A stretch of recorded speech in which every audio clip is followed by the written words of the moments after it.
Então, vim comentar as leituras do mês de abril de 2022. Não li tanta coisa, mas finalizei algumas leituras que eu já estava fazendo. Então vamos lá. Eu comecei o mês lendo esse livro que se chama Meu Nome é Selma, a extraordinária biografia de uma combatente da resistência judaica holandesa e sobrevivente do campo de concentração de Ravensbrück. Então, eu recebi esse livro em parceria com a editora Selman, né, que é um selo do grupo editorial Pensamento, e esse foi o livro que eu escolhi para resenhar no mês de abril. É um lançamento deles, é um livro que eu já tinha visto muita gente comentando, estava super ansioso e finalmente eu li e eu super recomendo.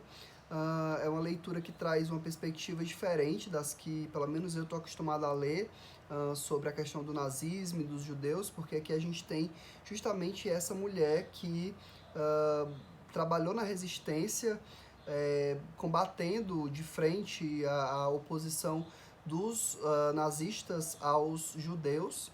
Então ela correu risco de vida para poder levar mensagem de um lado para o outro em função da resistência. Então foi bem uma leitura bem interessante, bem diferente, a linguagem super acessível. A autora é essa senhorinha aqui, que é justamente a Selma, né, que trabalhou quando ainda era bem jovem para a resistência. Então, eu adorei esse texto, ficou como uma das melhores leituras aí do ano até agora. E aí complementa aquele meu projetinho, né, que eu tenho de leituras sobre a Segunda Guerra e sobre a questão da perseguição aos judeus de forma geral. E aí, o segundo livro que eu finalizei no mês de abril foi O Grande Sertão Veredas, e aí eu tô lendo esse livro desde o começo do ano. Então foi uma leitura que eu demorei a finalizar porque eu não tinha pressa.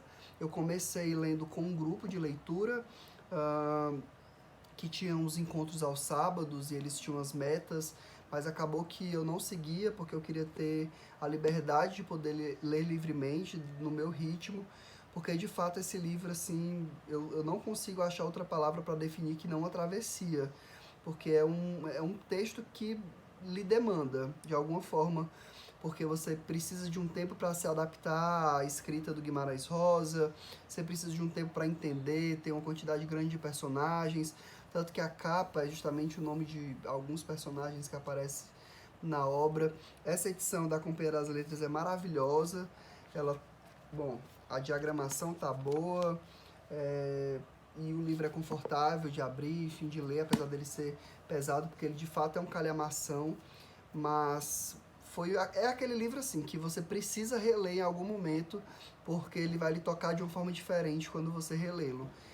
Eu fui bem tocado, assim, nesse primeiro momento, uh, nessa coisa mesmo de uma vivência que é muito externa a mim, mas que ao mesmo tempo me atravessa, que é essa coisa, bom, ele parte do amor de dois jagunços, né, no sertão, e, bom, são pessoas que têm uma conduta de vida bem machista e tudo mais, e aí a gente vai pensar o relacionamento possível ou não dessas duas pessoas, desses dois homens que tem um envolvimento, no mínimo, amigável, mas que da parte de um deles há um certo envolvimento amoroso, enfim.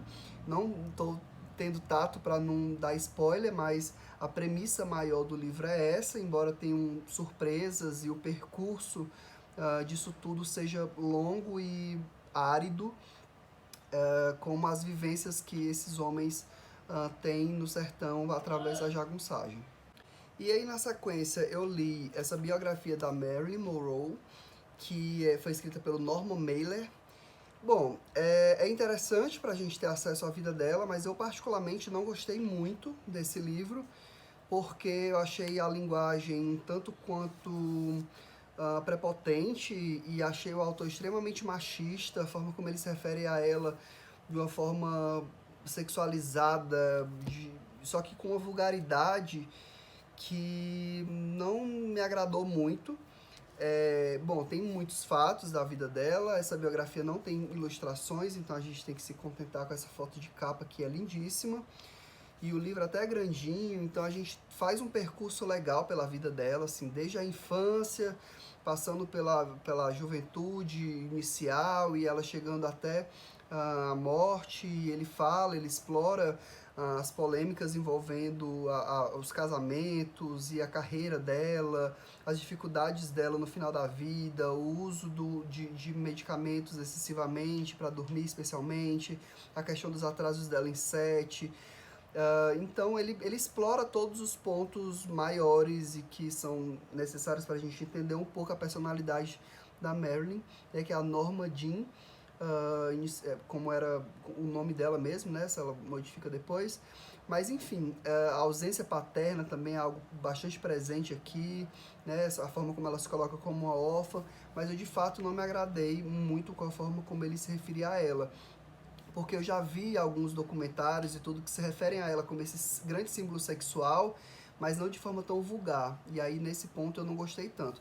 Mas agora eu tô obcecado por ela e tô assistindo tudo que aparece pela frente que tem o nome dela e quero assistir todos os filmes dela, enfim. Quero outras biografias e aí eu quero dar uma olhada naquela Blonde, né, que depois vai virar, que vai virar série aí em algum desses streamings. Então, Blonde talvez seja uma boa pedida agora para esse momento, mas tô com essa biografia que eu comprei numa feira de livro já tem alguns anos, estava doido para ler, enfim, consegui finalmente ter um tempinho para me dedicar a ela.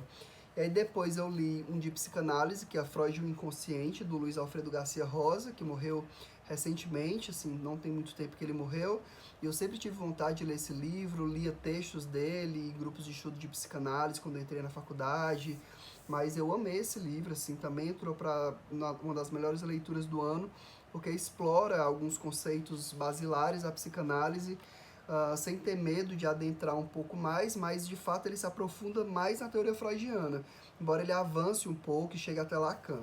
Então é uma super indicação para quem quer um texto de consulta e um texto introdutório. Eu digo introdutório, mas ele não se limita a só introduzir, né? Ele de fato aprofunda um pouco as temáticas, né? Então, Freud e o Inconsciente. Depois eu li para o grupo de leitura, para o clube de leitura com a Raquel e com o Vitor, esse livro que é O Médico e o Monstro. A gente fez live sobre ele agora no final de abril e foi um livro que eu adorei também, assim, que eu não conhecia e que explora essa coisa da dualidade, do bem e do mal. Então foi um livro que eu me interessei em ler porque eu recentemente li Frankenstein. Então é um livro que eu tinha vontade de ler, ele é super curtinho, ele parece um conto maior, tá? Eu não gostei dessa edição, tem muitos erros de digitação mesmo, assim, falta de uma revisão, então eu achei meio descuidada, não sei se é porque é uma edição econômica, mas enfim, eu adoro os textos da Nova Fronteira, mas dessa edição particularmente eu não gostei. E aí, por fim, eu finalizei a leitura desse livro, Livro de Letras, do Vinícius de Moraes, da Companhia das Letras. Aqui traz todas as letras do Vinícius divididas em parceiros, então tem uma parte para o Tom Jobim, tem uma parte para o Baden Powell, o Carlos Lira, para o Toquinho, para outros parceiros e para as letras que ele escreveu sozinho. Então eu fiz um projeto onde eu lia cada letra como se fosse uma poesia e depois eu ouvia a música no Spotify, criei uma playlist com as que eu consegui encontrar, as que eu não encontrava no Spotify busquei no YouTube, então pude vivenciar essa experiência de ler a letra e de ouvir a música finalizada, né? Então foi uma experiência bem legal, mas eu demorei muito para finalizar, acho que desde o ano passado eu tô com essa leitura, e aí foi um pouco penosa nesse sentido, assim, tal hora eu queria acabar, mas são muitas letras e, bom, essa edição é maravilhosa, tem fotos dele com os parceiros dele, então foi uma experiência bem legal também, apesar de demorada. E é isso, esses foram os livros lidos em abril de 2022, e eu volto no mês que vem para comentar as leituras de maio. E é isso. Até mês que vem.